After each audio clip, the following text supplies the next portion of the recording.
मनुष्य पैदा होता है, जन्म लेता है, पढ़ता है, लिखता है, बहुत बड़ा आदमी भी बन जाता है, शादी ब्याह करता है, परिवार के सारे काम वो निपटाता है और एक दिन उसकी मृत्यु हो जाती है। ऐसा कहा जाता है कि महाराज वापिस मनुष्य गति में ही मनुष्य जन्म लेता है, तो महाराज फिर वापिस सारी चीज़ें और सारी क्रियाएं, पढ़ाई लिखाई सब शुरू से हो जाती है। वो पहली क्लास में आता है, फिर बढ़ता है, फिर अपने परिवार का काम निभाता है। तो महाराज जी ये चक्र कब तक चलता रहता है ऐसे?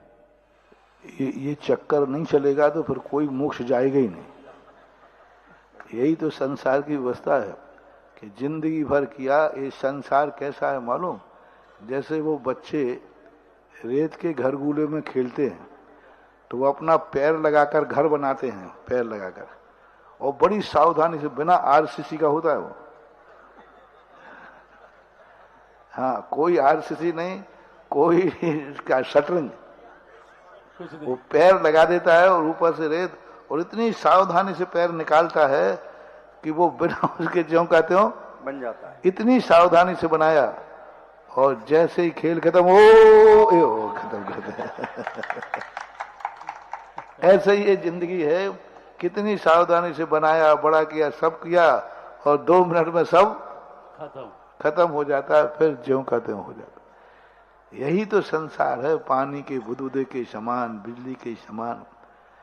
यही सब सोच करके, जगत का स्वभाव सोच करके, वैराग्य प्राप्त करके ऐसी दशा को प्राप्त करना है जिसमें एक बार प्राप्त तो हो लेकिन व्यय ना हो, सुबह तो हो लेकिन अंधेरा ना हो, सुख तो हो लेकिन सुख का अभाव ना हो। उसी के लिए तो ये मोक्ष मार्ग की उत्पत्ति होती है संसार में। तो यही।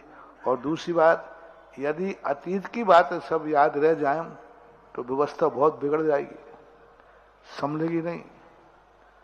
यदि मान लीजिए किसी को पता चल जाए किसी का बेटा पड़ोसी में जन्म गया मर करके, और उसको सब याद आ जाए कि ये मेरे बाप हैं, तो अब बताओ वो इस बाप को माने कि उस बाप को माने? और उस पापा से कहे, पापा हम आपके बेटा हैं, जो आप हमें ध्यान रख रहे हो ना, तो मैं आपका ही बेटा हूं, वसीयत लिख दो। अराजकता फैल जाएगी, इतनी अराजकता फैलेगी कि कोई संभले नहीं संभलेगी।